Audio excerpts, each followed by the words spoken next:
오늘 말씀은 2000년 전 어느 날 해저물어 가는 빈들에서 있었던 일입니다.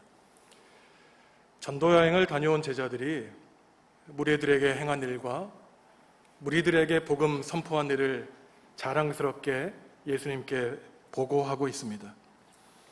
예수님은 제자들이 수고한 것을 보시고 한적한 곳에 가서 쉬라고 말씀하시죠. 찾아오는 사람이 하도 많아 먹을 겨를도 없기 때문입니다. 예수님과 제자들이 배를 타고 한적한 곳을 찾아가시는데 무리들이 어떻게 알았는지 먼저 목적지에 도착하지요.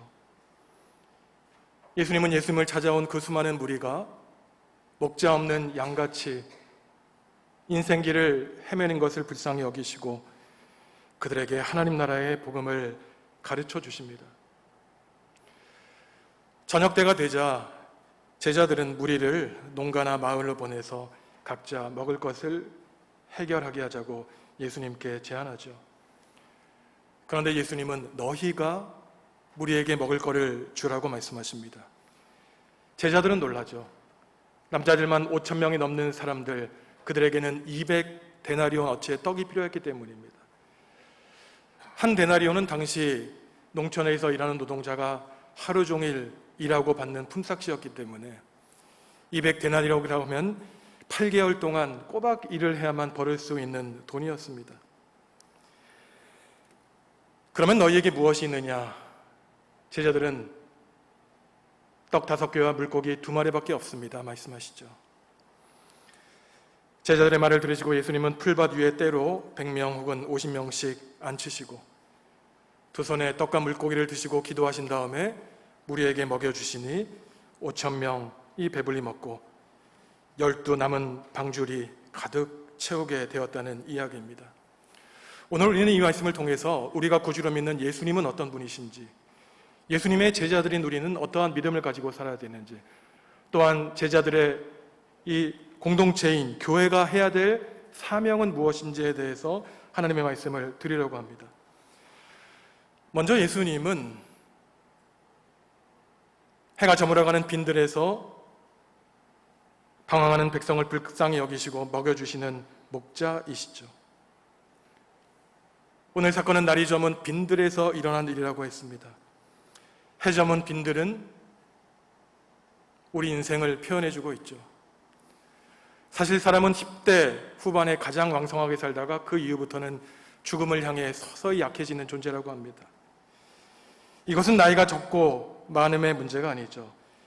해 저문 시간은 고달픈 인생을 상징합니다. 빈들판은 인생이 겪는 고난과 어려움을 상징하죠. 여러분의 인생이 저물어가는 이 시간, 아무것도 없는 빈들에서 여러분의 모습을 과연 주님은 어떻게 바라보실까요? 우리의 모습이 34절에 나오는데 함께 읽겠습니다. 예수께서 나오사 큰 무리를 보시고 그 목자 없는 양 같음으로 인하여 불쌍히 여기사 이에 여러 가지로 가르치시더라. 아멘. 아무리 먹을 것이 많고 풍성해도 목자가 없으면 소용없지 않습니까? 반대로 우리가 가난해도 우리를 지켜주실 목자가 있으면 다행인 것이죠. 대체 예수님이 누구시라고 한적한 곳으로 가신 예수님을 무리들이 찾아간 것입니다. 당시 이스라엘은 로마 제국의 나라를 잃었고 종교적으로도 희망이 없었죠. 절망뿐이었습니다. 그때 사람들은 예수님을 만났고 그 예수님께 소망을 품고 살아가게 됩니다. 절실한 마음이었죠. 그러니 예수님을 만난 그 순간이 그들에게 인생에는 절대적인 시간이었습니다. 이 시간이 또 오겠지, 오늘 주일이 또 오겠지. 방만한 사람에게는 예수님이 절대적이지 않죠. 해저문 빈들에서 목자 없는 양같이 헤매는 모습은 이스라엘 백성이 이집트에서 400년 동안 노예 생활을 한 후 해방된 출애굽의 상황을 생각나게 합니다. 목자 없는 양같이 되지 않게 하옵소서. 오늘 예수님이 말씀하시지만 사실 이것은 40년 동안 이스라엘 백성과 함께 40년 광야 생활을 인도한 모세가 하나님께 드린 기도였어요. 노예들을 이끌고 나왔으니 그 백성들의 모습이 어떻겠습니까? 모세가 얼마나 힘들었을까요? 모세가 하나님께 기도합니다. 민수기 27장 16절과 17절 말씀 함께 읽겠습니다. 여호와 모든 육체의 생명의 하나님이시여, 원하건대 한 사람을 이 회중 위에 세워서 그로 그들 앞에 출입하며 그들을 인도하여 출입하게 하사 여호와의 회중이 목자 없는 양과 같이 되지 않게 하옵소서. 아멘. 오늘 무리들이 있는 이 빈들은 거친 들판, 이스라엘 백성이 400년 동안 노예 생활한 다음에 나온 그 40년 동안 방랑 생활을 한 광야를 떠올리죠. 무리들이 50명씩 100명씩 풀밭에 앉아 있는 것은 40년 광야 시절 동안 각 지파가 진을 치고 앉아 있는 모습과 같습니다. 예수님이 빈들에서 물고기 2마리와 떡 5개로 사람들을 먹여 나누어 주신 것은 먹을 고기가 없는 광야에서 이스라엘 백성을 매일매일 잊지 않으시고 만나와 메추라기로 먹여주신 하나님의 은총을 보여주신 것입니다. 오늘 해저문 들판에서 굶주리는 무리는 예수님이 5개와 떡과 2마리의 물고기로 5,000명을 먹이신 그 은혜를 통해서 우리 선조들에게 광야 40년 동안 신발과 옷도 헤어지지 않고 먹을 것을 주신 하나님을 만나게 하신 것이죠. 수백 년 동안 기다렸던 그 메시아, 그분이 바로 우리 눈앞에 있는 예수님이라는 사실, 예수님이 바로 우리의 목자가 되어주셔서 길 잃고 방황하는 우리를 붙잡아 주신다는 사실을 그들은 깨달았던 것입니다. 에스겔 34장 15절 말씀 함께 읽습니다. 내가 친히 내 양의 목자가 되어 그것들을 누워있게 할지라 주 여호와의 말씀이니라. 아멘. 이러한 예수님의 사역이 놀라운 것은 사람들의 노력과 상관없이 거저 주님이 주신 은총이라는 데 있습니다. 푸른 풀밭에 앉아있는 무리들의 모습을 생각해 보십시오. 여호와는 나의 목자시니 너희를 푸른 초장으로 인도하실 것이다 라는 하나님을 생각하게 하죠. 무리들은 비록 날이 저물어가는 빈 들에 있었지만 주님은 우리에게 선하신 목자가 되어주셔서 푸른 초장으로 우리를 인도해 주신 것입니다. 하지만 주님은 홀로 일하지 않으세요. 5,000명을 먹이시기 위해서 12명의 제자를 필요로 하십니다. 그리고 그들에게 나누어 줄 5개의 떡과 2마리의 물고기를 필요로 하시죠. 먹을 것을 나누어 주라고 한 제자들의 당시의 모습은 과연 어떻겠습니까? 우리의 모습은 어떨까요? 제자들은 무리에게 먹을 것을 나누어 주라고 하신 예수님의 명령을 비상식적인 것으로 여겨요. 남자만 5,000명이 넘는 그 수많은 사람을 우리 12명이 200데나리온이나 되는 떡을 어떻게 먹일 수 있냐는 것입니다. 근처에는 과수원이나 기름진 밭도 없었죠. 그저 먹을 것이 아무것도 없는 빈 들판뿐이었습니다. 더더구나 제자들은 선교 여행을 다녀와서 피곤한 상태에 있었기 때문에 무리를 돌볼 여력이 없었습니다. 사실 제자들은 그동안 예수님을 따라다니면서 예수님이 베풀어 주신 기적을 눈으로 보았죠. 예수님의 복음으로 양육받았습니다. 하지만 무리들을 먹이라는 예수님의 그 말씀을 도저히 이해할 수 없었어요. 예수님의 뜻과 계획과 의지를 깨닫지 못하는 제자들의 어리석은 한계를 보여주고 있습니다. 제자들의 반응이 나타나죠. 37절 말씀 함께 읽겠습니다. 대답하여 이르시되 너희가 먹을 것을 주라 하시니 여짜오되 우리가 가서 200데나리온의 떡을 사다 먹이리이까? 할 수 없다는 것이에요.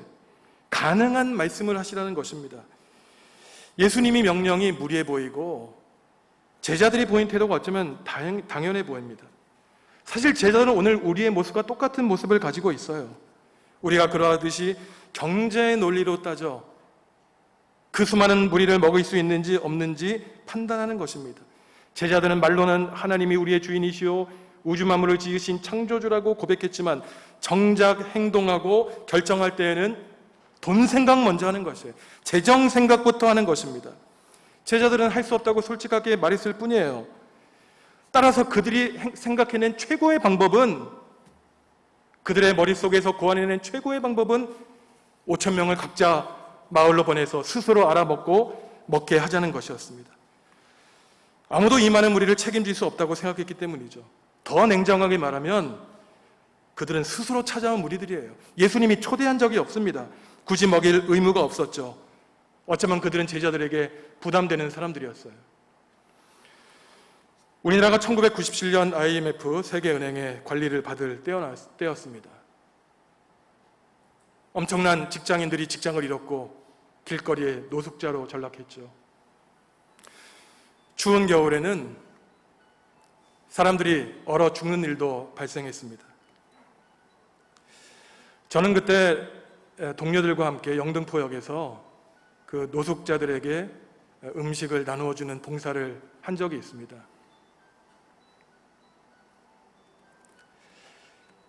그런데 이 일을 하면서 이 사람들을 어떻게 먹일 수 있을까? 내가 이 일을 한다고 이 사람들의 삶이 달라질까? 세상이 변할 수 있을까? 참 회의적인 생각을 했던 기억이 납니다. 차라리 사업가가 되면 돈 많이 벌어서 이 사람들을 도와줄 수 있을 텐데, 의사가 되어서 실제적으로 아픈 사람들을 고쳐줄 수 있을 텐데, 신학을 공부하여 목사가 전도사가 되면은 내가 무슨 큰일을 할 수 있을까? 봉사하면서 회의적인 생각을 갖게 되었습니다. 신학교를 졸업하고 1, 2년 지난 뒤 교회에서 있었던 일이에요.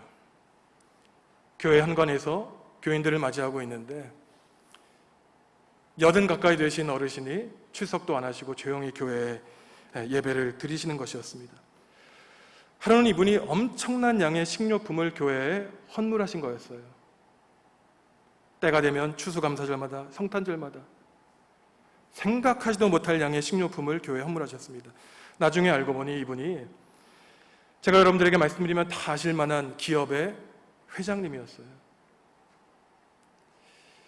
제가 당시 선교부 일을 담당했기 때문에 이분이 그 수많은 식료품을 교회에 헌물하면 저는 참 괴로웠습니다. 한 일주일, 2주일 동안 꼭 가난한 분들 찾아가서 물건 나눠드리고 시설에 나누어지는 일을 했기 때문에 참 그 일이 고역이었어요. 20년 전에 그분과 나누었던 그 몇 마디 말이 아직도 기억에 납니다. 그분은 자기의 자녀들을 교육하는데 많은 투자를 한다는 것이에요. 하지만 내가 가진 돈, 자녀들에게 나누어질 생각을 안 한다는 것입니다. 자녀들이 잘못된 것을 의지할까 봐 나의 모습을 보면서 스스로 자립하는 자식을 만들겠다는 것이었어요. 당시 저는 그렇게 고민했습니다. 나에게 200데나리온이 있는가?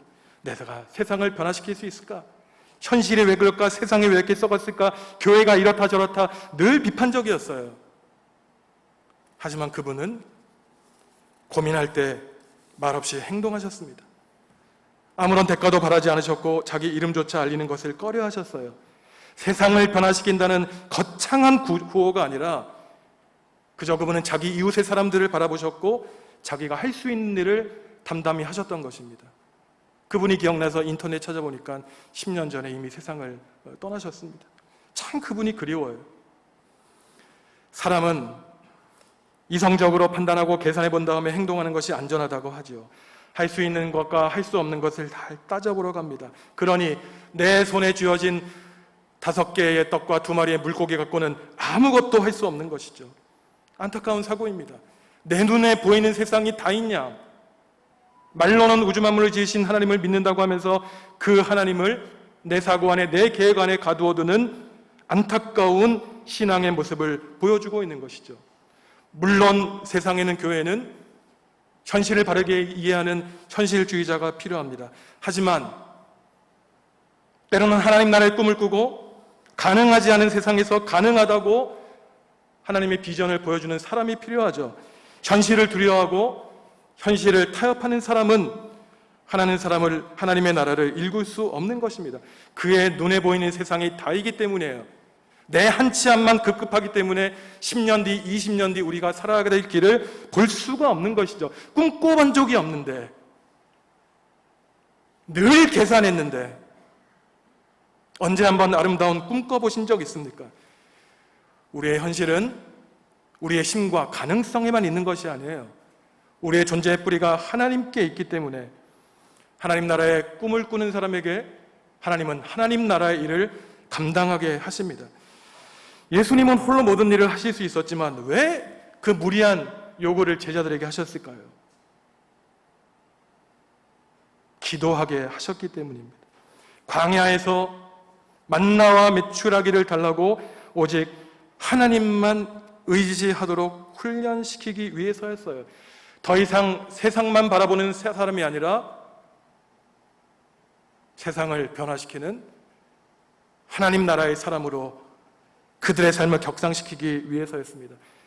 이제 제자들을 떠나가실 예수님이 제자들로 하여금 각자 목자가 되게 하신 것이었어요.